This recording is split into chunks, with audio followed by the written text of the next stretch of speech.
This week's episode of the I'll Try That podcast is brought to you by the Craft Beer Marketing Awards. The Craft Beer Marketing Awards was founded in 2019 and is the only global awards competition to celebrate and focus on the growing importance of craft beer marketing and design strategy as a key to success in standing out among other brands on the market shelf. Co-founded by Jim McCunn and Jackie de Bella, the CBMS is the only global scale marketing competition to put a spotlight on the growing critical aspect of creative marketing as key to breweries' business success. Boasting a judging panel of over 500 beverage and beer industry professionals worldwide in over 24 countries, making the CBMAS the largest awards program of its kind in the world, with well-known judges including Ralph Steadman, David Carson, Tara Nurin, Zane Lumphry, and John Cotino. Entries are divided up into 5 regions across the globe: the Americas, United Kingdom, Europe, APAC, and MENA.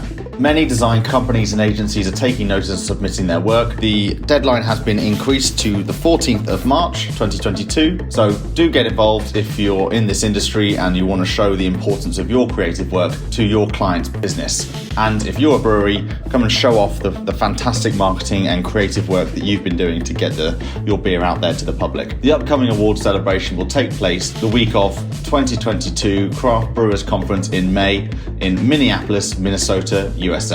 For more information, go to craftbeermarketingawards.com. Hi, and welcome to the I'll Try That podcast. This week, we're heading to Cheltenham in the heart of the Cotswolds and home of the Cheltenham Gold Cup, and we're going to Goff's Brewery. But I'm going to hand you over to Mr. Joe Druitt, who has the hop topic for us. So this week for the hop topic, I thought I'd look at some trends for 2022. So these... Are flares coming back? Yes, it all come full circle. Okay. As we know, trends, they're obviously like potential future predictions. Yeah. Okay? So all of this, I guess, has to be taken with a little bit of a grain of salt. But I'll go through a few. That's right, with a pinch of salt. And these are beer trends. These are beer trends. What people are drinking, what's hot right now, so hot right now. Yeah. And what's going to be coming down the catwalk in the future. That's exactly right. So this is the top 5, let's say. Okay, so hops and yeast are going to go high tech. I thought you said hops and yeast were going to be the future of beer. Or the trending thing in beer. I mean, they're pretty big. I was going to say they're pretty prevalent in beer anyway, but how's it going to get more high tech? I bet breweries are going to start using only the best natural ingredients as well.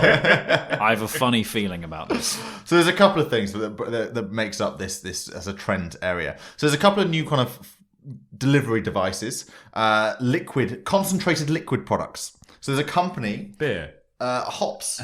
No, but hops. But smaller and stronger beer. So there's some hops that are coming in. There's some new products called Incognito and Spectrum that's specifically designed for like dry hopping. What? They sound like Bond films. Yeah, they do, don't they? Incognito and Spectrum. I also really like the idea of dry hopping something. Well, oh, sorry, you said dry hopping. Like a dehydrated rabbit. Do you want that to all go in the episode? A little bit, yeah. Okay, fine. Anyway, go on. How are they going to go high tech, Joe? So it's taking the hop, how you get hops, how breweries use hops, but doing it in a different delivery mechanism. So we're looking at different sachets. We're looking at powders as well. So rather than the actual hop bulbs, the ingredient themselves, that you'll see on some beer labels, etc. Things where there's some that how they're doing these concentrated liquid products. It's derived from Sauvignon Blanc grape skins. So New Zealand's Phantasm powder is packed with thiols, which is a family of sulfur compounds. So basically, they're saying that they're actually more synthetics, more lab created products. Do you get sulfur from a volcano? There is often a bit of sulfur in volcanoes, yes. Yeah. I just like to think there's it comes from other places too. Yeah. I just like to think there's someone digging at the bottom of a volcano going, this would be great for beer. Well, you would be bang up for a sulfur-infused beer, wouldn't you? Oh, I love sulfur-infused beer. I think that's quite dangerous, isn't it? Counts as spicy, I think, and that's what you'd sign up for.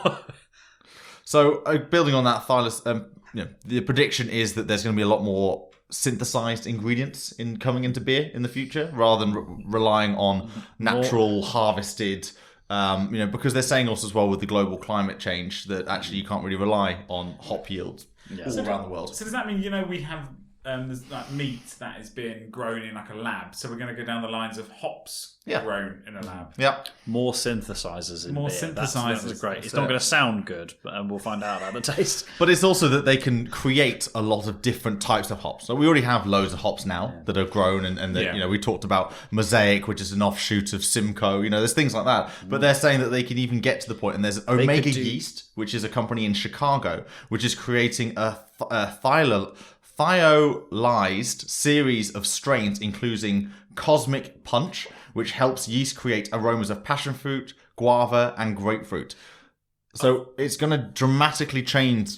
Like, we have grapefruit, guava infused beers, but usually it's quite syrup infused at the end of the process, whereas you're putting this directly into the hop itself. It's going to dramatically change how these flavors are introduced to beer going forward. You know what I love? There's clearly a group of botanists that have gone, you know what, sod all the conventional plants and trying to grow all that sort of stuff in greenhouses and all things of those long lines. We're going to make better hops for beer, which I'm 100% down for. There should be university courses dedicated to botany for hops. Yeah, absolutely. I think there is. I think, look, if you're talking about the agriculture district as well, you're thinking if you're getting into farming, then you obviously talk about hops in that way, but you're talking actually on the more the lab grown side of things as well, 100%. Like real science side. So I'll talk about another trend area that we're seeing, or potentially seeing, is craft lagers targeting mainstream and health conscious drinkers. So we know that, beers and lager specifically doing lower calorie versions. Bud Light, for example, was one of the first mainstream brands to show the number of calories on their boxes and their cans. So they're saying that they're going to see a lot more of that. We know that health trends as a global category is really popular, and that's influential it's influencing the beer side of the world. Was it Erdinger who claimed drinking a beer before doing sport or after sport was their non-alcoholic version, which they referred to as some sort of like isotonic drink. Yeah. Yeah, all right then, lads. Another one, actually, you quite like this, Rich. Classic craft beer styles making a comeback. So we obviously know that the IPA is, through and through, is a craft brewing staple. People really like IPAs, Yeah. But what they're saying is that there's going to be newer and fresher takes on maybe styles of beer that went out of fashion. Okay. So as we know, there's a whole movement of nostalgia, 90s styled things. So actually they're saying that we could see things like more, smooth cream ales coming back. We could see toffee tinged brown ales coming in, and darkly flavoured milds. Now, again, these aren't things that we're used to right now. We're used to the hazy IPAs and Napers and things, but actually all of those beers were super popular at a certain period of time. You know what? So I'm not too sure I'm there for this idea, because movies and stuff at the moment are currently trying to bring back the nostalgia factor, such as the new Jurassic Park trailer just dropped, and they're bringing back Jeff Goldblum and all the original cast. Nice, yeah. The new Ghostbusters brought back, and they brought back all the original Ghostbusters. They even brought that back twice. And it just wasn't that good, and it wasn't as good as I remember. So I'm not too sure I'm there for bringing it back. There's a reason they faded away, because we have products that have stood the test of time. Okay, well, I'll put it to you in a different way. Okay. Do you think hazy IPAs will stand the test of time? Probably not, no. So I think that, as we're showing, beers, they'll always be your it's like the fashion industry. They'll always be your staples that always stay around. But there's going to be elements of fashion coming in and out. You said jokes a bit earlier about flares coming back into fashion. Right. Of course they have. Well, we just had, when we, last episode, we did Harvey's, and I was thinking that about mild. Mild used to be a big thing. Yeah. No one makes mild these days, as far as I'm aware. But if you go to tap rooms, they'll be mild. Yeah, exactly. So maybe it's just that it just takes some kind of little catalyst to get it happening in certain spheres, and then all of a sudden, people might just start lapping it up. Another trend is that we're going to start seeing a lot more breweries launching more satellite tap rooms. Okay. In space. Specifically catering to the astronauts. All 6 of them. So the idea Costs with this, are way too high for that. just to get the beer up there. Yeah, exactly. So they're saying that, this is specifically anchored at about Americans, American breweries. So there's about 9,000 American breweries, and there's competition from hard seltzer, kombucha, tea, and ready-to-drink cocktails. They're saying that off-premise space remains really pinched. Like there's not a lot. If you want to put your beer out there. So what they're saying is that they're looking at the new sales outlets, breweries that will create their own, through additional tap rooms, and we're seeing that already. Seeing a lot of breweries opening up their own tap rooms to say like we have a dedicated space, and this isn't a new concept. Pubs, Green King, it's owned by the brewery that makes the beer that then goes into their pubs. But we're saying that actually that's coming back as a new trend where we're seeing a lot more tap rooms open up. I talked to you guys recently about Daya in Cheltenham. I've been in there. Well, I'm in there semi-regularly. I was in there the other day, and I couldn't believe it's like a family day out. Yeah, there's people take their dogs out there, and as I said before, it's this weird. For me, it's weird. They've got this. It's rather than an offsite from their main brewery. It happens to be their main brewery, but it's the sort of size of operation that you would expect as one of these satellite things. By the train station in an industrial park, and people flock there in their hundreds to go and sit in this kind of fairly pleasant atmosphere. But it's like a big cafeteria, refectory style environment to go and sit on benches and have a couple of beers with friends. So there's uptake for it, I'd have thought. And I'd imagine with travel restrictions and people travelling a bit more, it's going to open up those destinations a lot more, aren't they? They're going to people come from a bit further afield for these destinations. I mean, I think back in Brooklyn, other half brewing company was at the time, I think, one of the only microbreweries with a tap room, and you'd have to queue all the way down the block for their releases of beers. Now they have over 6 locations, including places in Rockefeller Center, for example, in New York and in Philadelphia, so it's like these places are just getting more and more popular. People are looking for it, and looking for this more destination kind of experience. Like just a bit more of experience than going to your pub. If you look at these satellite things, it's just a bit more like you're like, I went to this, and this. I just popped in the local a few times. Exactly.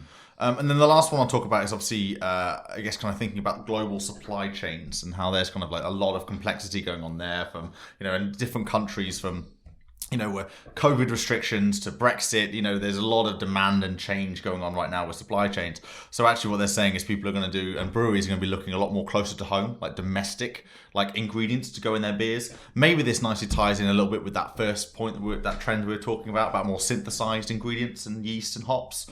So, the idea is that people are going to be looking a lot closer to home for their raw ingredients for their beer. So that's it. So that's a few trends that we might see over the next year or so. Keep your eyes peeled and see whether how much of that comes to fruition.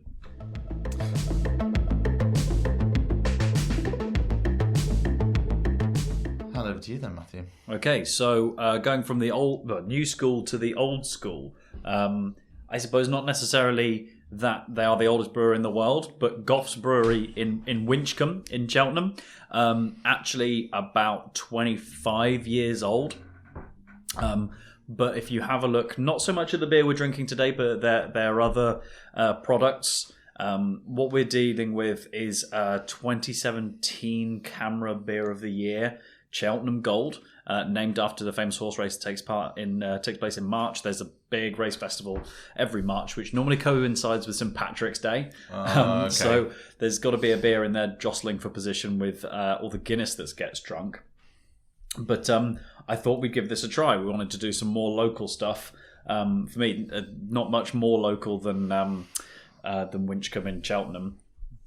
And it is, as I said, a little bit of the old school. We are, albeit American hopped, this is a golden ale.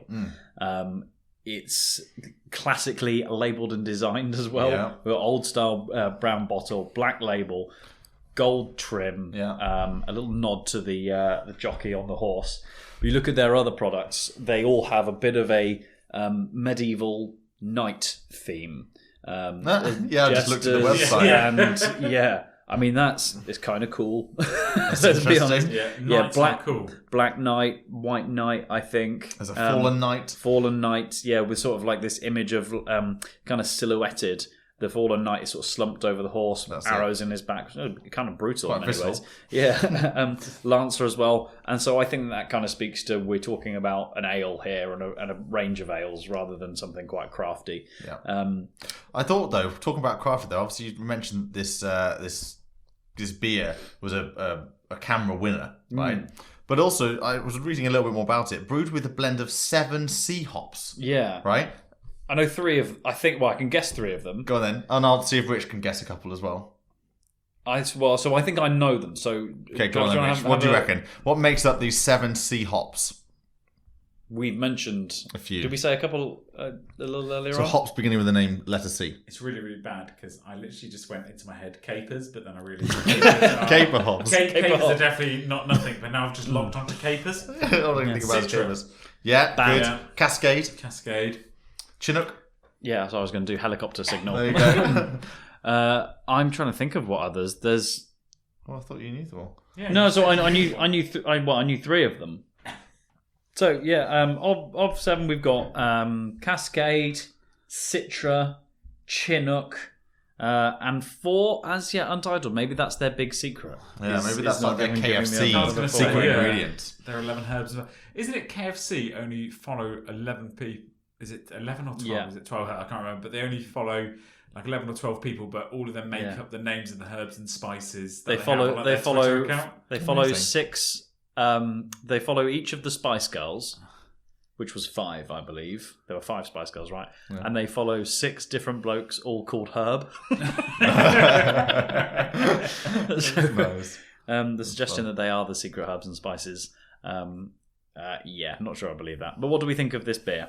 Yeah, it's interesting. I mean, I don't see too many beers that are quite as golden No, yeah. influence. Obviously, it's celebrating a golden ale, so it makes sense that they've got all this gold foiling from the horse rider and horse in motion around the edging to Goff's Brewery actually being in this type. But yeah, it's I don't know if it screams premium to me. No, it does. It doesn't scream premium in, I don't think, any way, shape, or form. It feels like they've slightly copped out on the label. I disagree. I think it's the black and gold are like everything's luxurious. Okay. And speaks to me. Let me I guess qualify for myself. Of course, black, gold. The more reduced you go, the more premium it looks. White type, but it's just a bit too expected or cliche premium for me.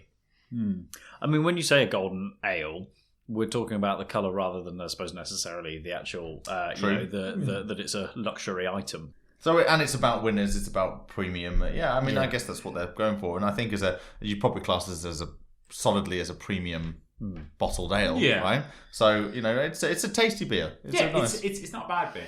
But I think the thing that's really selling me on everything is nothing to do with the beer and something to do that I found on the website. Okay, tell me. So they've actually got recipes you can cook Yeah, Using the beer. using the beer, which I think is fantastic. We have so many breweries that go on about enjoy our beer with food, enjoy our beer doing all these other great activities there. But no one's actually gone, well, our beer, cook this. No, it's great. It's like pair it with food, not actually make it with food. Make it with food. Can I guess that a beer battered cod is on there? No, I tell you Shockingly not. There is a beer and walnut loaf Nice. to make a White Night ice cream. White Night sounds ice cream. good. Yeah. An ale loaf using a bread machine, and a cocoa beer.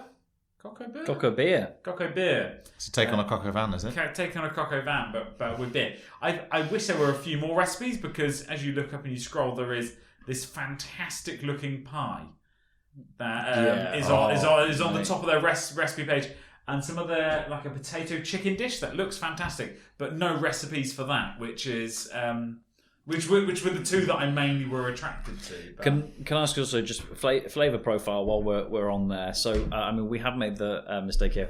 We should technically be pouring this into a tulip. What's a tulip? Tulip glass, It's a flower, so okay. stemmed and Ooh. Yeah. Okay. but wider and curvaceous. If you put it in that tulip, you're probably going to get a little bit more of the fruit.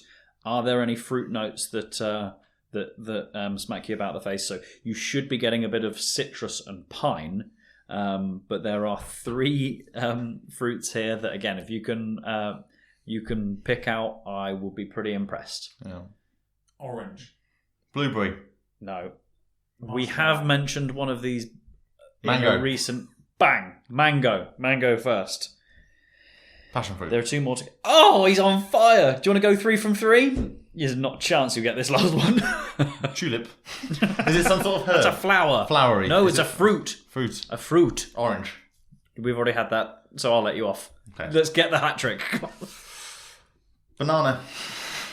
I mean, it's a very good answer, but it's not the one we're looking There's for. literally, I can't taste any of those. If you can't identify guava, Rich, there's something going on that's not quite right. I'm a little bit, though, with all of those. It's a bit like when I go with wine, oh my God, this is just full of strawberry. You kind of go, well, there's not actually any strawberry in there. It's just what these... It's a suggestion. What these, something basically came from the ground that maybe have gone into a strawberry that you had once upon a time. So technically you could argue that there is that flavour there, but there's not actually any of those elements in that went in the bottle. They never mixed in, some guava with their hops. It's just what, it's that kind of interpretation that we all take away. And so you can kind of never be wrong with that, can you? It's the idea, it's your... what it says to you, unless you put something so like out there like cinnamon, like cinnamon. It's like no, there's no cinnamon in there. But I wanted to ask a question. So you said this brewery's been around 25 years. Mm-hmm. In Winchcombe. They refer to themselves as Cotswold's leading craft beer microbrewery. Now Richard's eyes have like peeked up, and I think I see a vein pop up in his forehead. Does that not sit well with you? They refer to themselves as a craft microbrewery. It's been around for 25 years. I mean, this is the beer expert. And they're doing premium bottled ale category beer. I just don't think they can warrant themselves as the only beer in the Cotswolds. I think that's probably premium and. Well, they're saying, what was that title you just used again, Joe? Cotswold's leading craft microbrewery. So we're saying there's not another microbrewery in the Cotswolds that's producing better beer. In fact, we're not saying that; they're saying they that. are saying that. Well, and also, the whole point of saying leading is really not empirically provable anyway. Yeah. But we are one of, which I'm sure they probably are one of. I would, if you were going to take a swing at any of that description, I would say craft. Craft is the one that sticks out for me because what they're leading with here is, this is their one, and also. The Cheltenham Gold is the main thing, but also that they're widely accredited by CAMRA, which is the campaign for real ale. Yeah. So, you wouldn't think of them as the ones that you would look for if you describe yourself as a craft beer drinker. Yeah. Are you going to pick up a beer because it's CAMRA CAMRA got the vote of confidence? Probably not. Well, I think also to build on that. This also has hit on the point of, well, what does craft mean? Yeah. Because we obviously we'd hear about craft brewers and craft beer market, and you think of one thing. But if you think about craft, you think about artisans, you think about experts, you think about people who are building this. And so arguably, breweries, even if they've been around for a long time, they're crafting, aren't they? Yeah, I think it gets to a point where you can call yourself a craft brewer. What is that point then? And that's where it gets hard to judge, and that's where it gets hard to pinpoint it down. My personal view of a craft brewer is a small brewery who is still creating, still crafting many different beers and being innovative and trying different things all the time. And I think you lose that state of craft brewery when you've then just coming down to, we're only creating maybe a seasonal beer once a year that we're bringing out every year. A craft brewer, I see that you're trying new things, you're trying inventive things, and you are pumping those different kinds of beers, those different kinds of ales out on a regular basis. You're not just sticking to a well-known formula that wins. So by that definition, Adnams is a craft brewer because they have lots of different beers and lots of seasonal ones that they do, as well as Brewdog. I think you would say that. I think more so, because they're creating and they're bringing out more and more different and innovative products. You can't call yourself a craft brewer if you're just sticking to the same 5-6 beers that you've already created that are a winning formula. But I'd say with these guys, to build on that, because this is why this whole definition is very murky. It's a very grey area. What's craft to one person might not be craft to another. Yeah. Because these guys, they're proudly a microbrewery, so they're not going to make huge volumes. They've got 5 or 6 beers. Hang fire, folks.